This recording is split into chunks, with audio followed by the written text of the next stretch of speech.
Hi, I'm Sara Waggle. I'm an astrologer and a leadership coach, and I just wanted to give you a disclaimer that the following information is not to be taken as medical, legal, or financial advice. Please seek out those professionals as needed. I am simply an astrologer looking at planets and transits and letting you know what the energies suggest. That being said, if you would like to work with me one-on-one, you can click the consultations link below. I offer wellness astrology consultations where I can look at your natal charts and let you know what best nourishment or movement would best support your natal chart. I also offer the sun, moon, rising consultation. If you're brand new to astrology and you just want to get to know those main, quote, big three areas of your chart, that can be very supportive. I also offer a full chart consultation if you want a full chart reading, of course, and single transit consultation. So right now we are in Sagittarius season where we will have a Mercury retrograde, the start of a Mars retrograde, and the new moon in Sagittarius and the full moon in Gemini. Any of those transits or any other transits can be a single transit reading. And so if you're just experiencing something weird and maybe you want an explanation, that would be the single transit reading. So, anywho, that's what I have. And welcome to Sagittarius season. Let's get into the content. Thank you so much for being here. Please feel free to click the like button, leave me a comment, let me know that you're here, say hi, and I appreciate you so much. And I'll talk to you later. Hello, happy new moon in Sagittarius. Of course, you can catch the sun and rising signs for this new moon. The link is below. And not only do we have this new moon, but the Mercury is in retrograde. He's going to get closer to his second opposition to Jupiter in Gemini. We have Venus in a trine with Uranus. That could be good, right? Venus trine Uranus. Capricorn, Venus is in Capricorn, moving through pretty quick, actually, at a pretty good clip. Trining Uranus and Taurus. So it could be some fun surprises. That could be a good surprise. And so by that I mean like good as in maybe something monetarily or something maybe in relationships, something like that. Maybe some clearing is going to happen during this new moon in Sagittarius. So, and we are days away from Mars stationing retrograde. So he is pretty much at a pretty good slowdown at this point. Okay, so we know we've got a lot going on. We know we got a lot surfacing. We've got a lot to do. But remember, we're in preparation. I'm gonna keep saying it because it's true. We're in preparation mode, right? We're preparing for a lot of activity starting next year. It's also confusion central, right? A lot of things are confusing. We can't figure out what the powers that be are up to. They're making decisions, weird decisions, what's going on there. And that's where it comes back to you and focusing on you, your power, your goals, your intentions. We are headed into, December with this new moon. The moon in Sag is November 30th through December 2nd. So we're in the holidays, and also it's that opportunity where we're all super distracted from Thanksgiving to Christmas to Super Bowl and all of those things. This is when a lot of weird shit happens because we're all distracted by holiday things. And they know we're distracted by holiday things, but Pluto's in Aquarius now. So maybe we're not so distracted anymore. Maybe we're actually paying attention now. We're actually asking questions now. We're actually clued in, cued in, like what are they actually up to? And so, it's kind of the opportunity to just, be a little bit more cued in, ask a few more questions, get a little bit more curious. Sagittarius is about higher learning and education, and whatnot. Yeah, it's gurus and dogma and, being, like professor type stuff, but it's also broadening your horizons. It's broadening your learning. right? Learning new things. Okay, I'm going to see if I can share the chart. I don't know what's going on with my screen share to my iPad. I've tried everything. I don't freaking know. I feel like I messed up a permissions somewhere in my settings, but I can't figure out how I did that. So anyway, I'm going to share it from my laptop. We're going to see how this goes.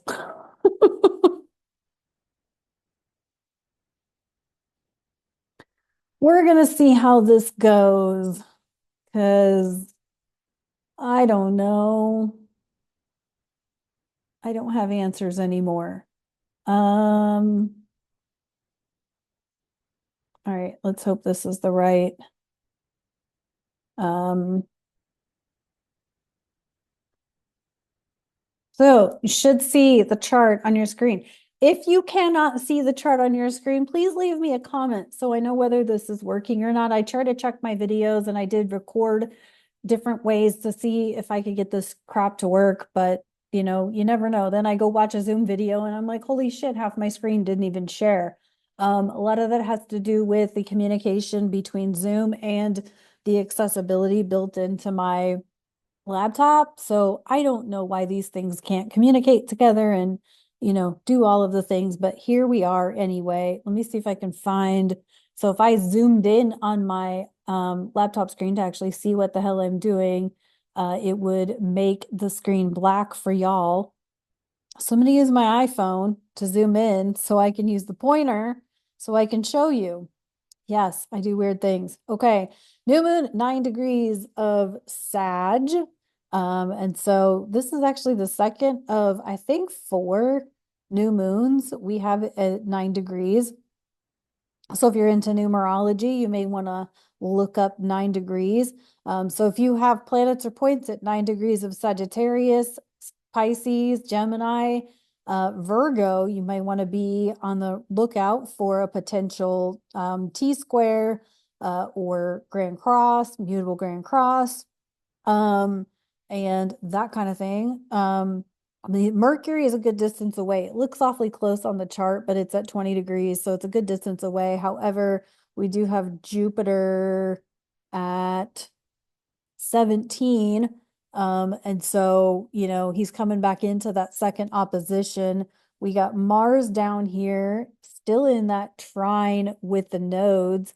But it's going to start breaking apart after this because Mars will move on to 6 and start retrograding, and the nodes will move to 3 and 2 degrees of Aries Libra. But that being said, what I didn't mark on this chart is the South Node trine to Pluto at 0 Aquarius and Pluto sextile to the North Node. So we've got this power struggle between Mars and Pluto that's now being supported by the nodes in Aries Libra. And so what I feel like is that Aries is the I am, Libra is who you're with, Leo is your heart space, your heart center, your heart's desire, the shiny star standing out in the crowd, all of those sorts of things. And Aquarius is the collective. And so we have this interesting configuration dynamic going on between the power struggle with Mars being the warrior planet, Pluto being the underworld planet, and both of them like power. Mars likes to be powerful, the powerful warrior.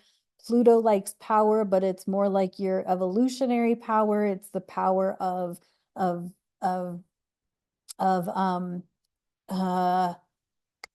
like your power to evolve and to grow and all that. So they're in a power struggle, but it's in these signs, these zodiac signs, Aries, Leo, Libra, Aquarius, that all have to do with the individual and the collective.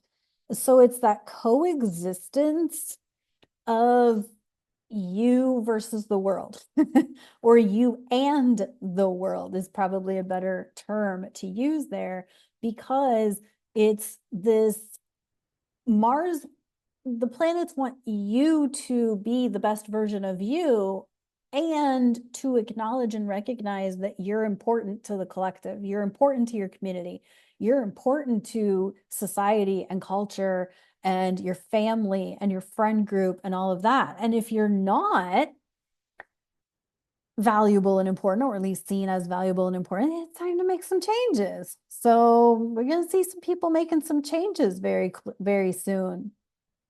And this new moon kind of is going to kind of give us that oomph that we need to start the process, right? And yet we're not going to feel like we're starting anything because Mercury and Mars, or Mars will shortly be in retrograde, but Mercury in retrograde. So, but it's like making long range plans, knowing that you need to make plans that are better in alignment, that better support you, that better serve you. And yet knowing, and it's kind of like you could almost be behind the scenes doing it, behind the scenes making plans and just not sharing it. Sometimes it's good to not share your goals and your plans with with like your family and your friends, because they'll kind of poo-poo on them. And so sometimes it's good to keep them to yourself, because what happens when you share your goals and intentions with people who poo-poo on them is it feeds those goals and intentions some negative juju. And so, like, sometimes I have things going on that only my coaches know, because I know my coaches are like a stand for my highest.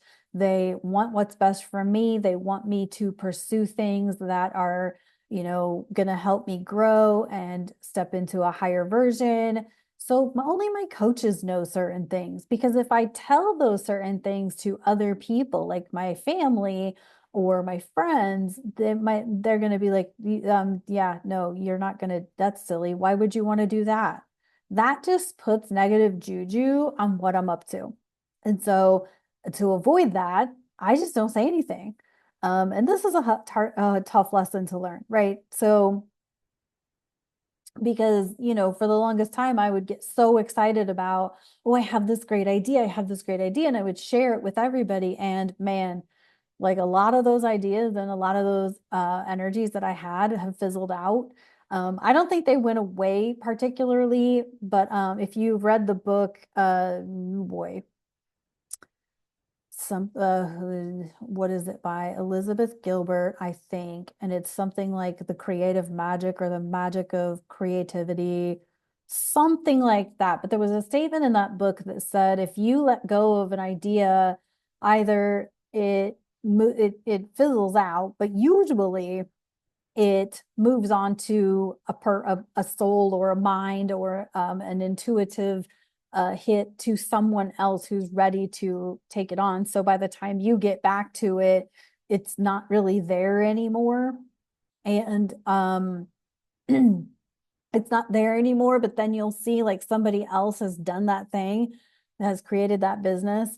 And so it's fine, because I truly believe that things are created, invented, and built out of people who are meant to have that thing.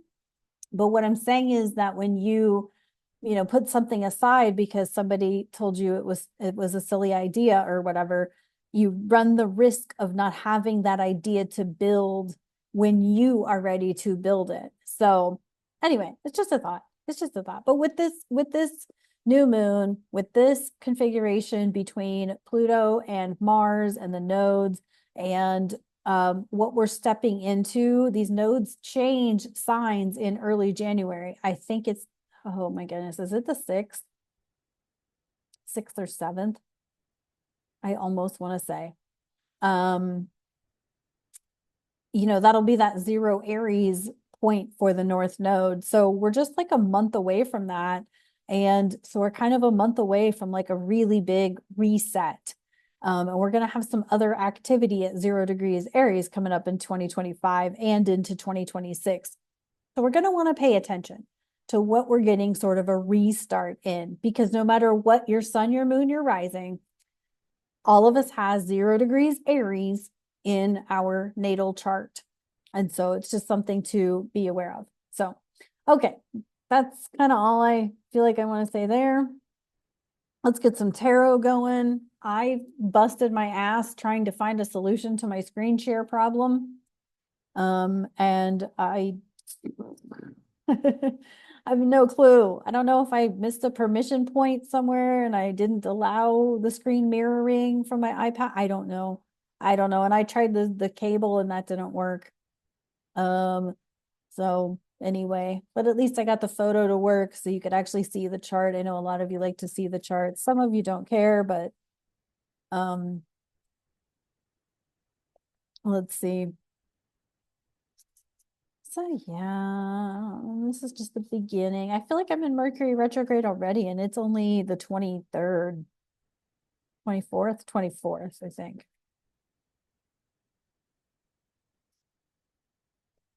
So, flexibility, adaptability. Don't always need to see the chart to know what's going on. Actually, if you want to see the chart in the moment, you can always go to astro.com, which is actually connected to the Astro Gold software that I use. You can also go to, what is it, astro.com? Yeah, I think it's astro.com, and you can always look at the chart for the moment there. All righty. Let's see what we got here. Ooh, the Lovers in reverse.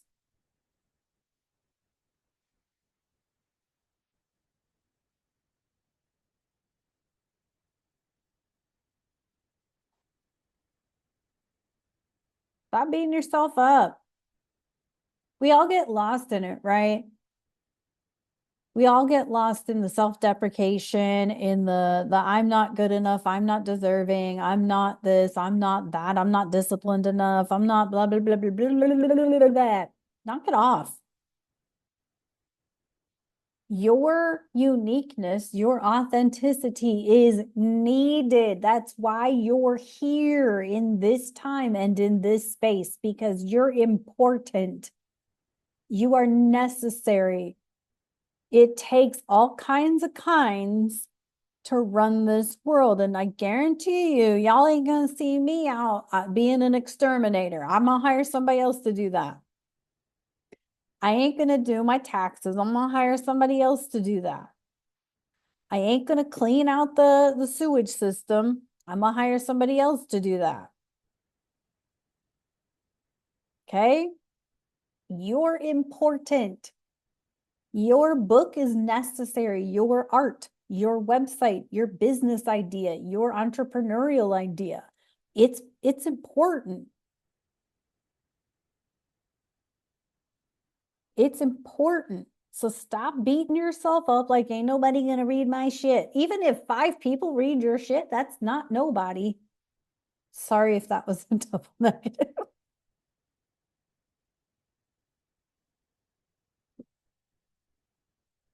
That's some people. Y'all, I have almost what do I have? Do I have 1,000 videos? Let me look this up while I'm sitting right here talking to you guys. Let's look this up. Let's look on my YouTube. Let's look at my YouTube channel, because I've been on YouTube for a long time and I've changed trajectories a couple of times. So I'll give myself that. I got 835 videos. I've been running the show I've been doing this for 5 years. I started it in April 15th of 2019. And I have 34,032 views on 837 videos, or 32 videos. What did I say? 35 videos. So there are videos that I have put a lot of work into that like one person has watched, and I'm like, damn. And I'm still here. I'm still going to do this because I don't care if there is one person who gets something out of the content that I produce. I'm going to keep doing it because you never know. who's out there looking at your stuff, that hears you, sees you, prays for you, sends you good vibes, looks forward to your content every time you publish it. Those are the people you out there for. So publish your book, do your thing. Stop beating yourself up like you don't matter, because you freaking matter. All right. We also got the Knight of Batleths in reverse. Ooh. Knight of Batleths in reverse. Hold on. We're going to find out who that is. I'm trying to get better about doing this so that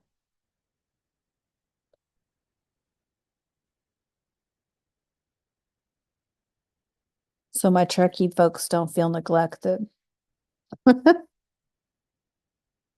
Um,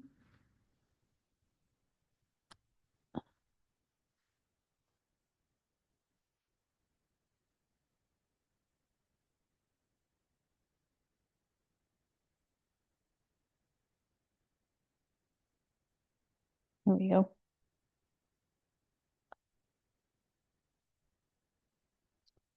Knight of Batlets in reverse is Kailar, who is Alexander's mom, actually. Um, Knight of Batlets in reverse, Kailar. I mean, knight would be loyal, but disloyalty, working against the pact, going against the pact. So, I mean, I don't remember if it was this channel or another video, but I mentioned like loyalty to a fault. Like when you're so loyal that you'll follow it, when you're so loyal to something that you'll follow it until it collapses, or you'll follow it into the depths of darkness, but you don't even realize it because you've stood by, that group of people for so long. You've stood by you've stood on that stance for so long that you don't realize that it's gone to a whole extreme, dark extreme. And you're like, you look up one day and you're like, oh shit. I did that when I was vegan. I got so into being vegan that like anybody who ate meat or anything with a face was like mean. And I treated them like crap. And I was vicious. I was like, how dare you? How dare you eat meat? How dare you eat butter? How dare you not even try to be vegan? And I literally was like horrible to my friends and had to like make a huge apology and that kind of thing, because I had gone to the extreme of the dark side of being a vegan, which is that you criticize, judge, and are hateful towards people who eat meat or eat anything with a face, butter, gelatin, all of those things, because all of those things come from something with a face. And so it's kind of one of those things. It's like, you can be loyal, but do you need to be loyal to someone or a group of someone's to the point of going to the dark side of the extremists? Right? And let's face it, we're seeing that in like the political theater right now. You got people standing for the left as far as they can go, and I've heard some horror stories about people who go against, like, if they support veganism but they don't support gender things, and they're ridiculed and threatened and all of that. And same holds true for people on the right side. If they support MAGA to a point, but they don't support MAGA all the way, and they're, criticized or whatever. I don't think it's as bad on the MAGA side, but I have heard some true horror stories in the Pacific Northwest, specifically, of people who have been pretty ostracized and threatened for not going along with every single platform. Look, I like everybody. I love everybody. I don't care what lifestyle you lead. I got plenty of friends in all kinds of lifestyles, and I really don't, if they're cool and we have good combos and, whatever, we can help each other and support, I really don't care what their lifestyle is, to be honest with you. So, but my point is that how loyal are you going to be? Are you going to be so loyal at your own detriment? And the believe in your own magic, we got red. Ooh, which is forgive. Mm. Y'all, this always makes me think of the Warrant song I Saw Red. Anybody else? Forgive. I think forgiveness is a huge part of this. Forgiving yourself for whatever it is. I think sometimes we forgive other people, but we forget to forgive ourselves. And forgive yourself for, I mean, and I've talked to a lot of people lately, myself included, who've been releasing a lot of self-anger and a lot of just flat out being pissed at ourselves for not doing the things we said we would do. And I think there's a level of forgiveness to be a part of that anger. It's like, okay, yeah, I haven't done the things. I haven't finished editing. I haven't finished this. I haven't finished that, but I forgive myself because I obviously, everything in divine timing, right? So, but I think there's also a level of forgiving other people, so don't forget to forgive people. It really, when you don't forgive other people, it literally takes up free space in your brain. And that's energy and wisdom that you could be using for something else and investing with for something else. So truly love that card. All right. How funny I drew red and I got the red light on because it's a moon and fire. It's a fire moon, fire new moon. Okay, Benny, that was interesting. So, um, anyway, that's all I got for this moon and Sag. Thanks for tuning in. I appreciate y'all so much, and I'll talk to you next time.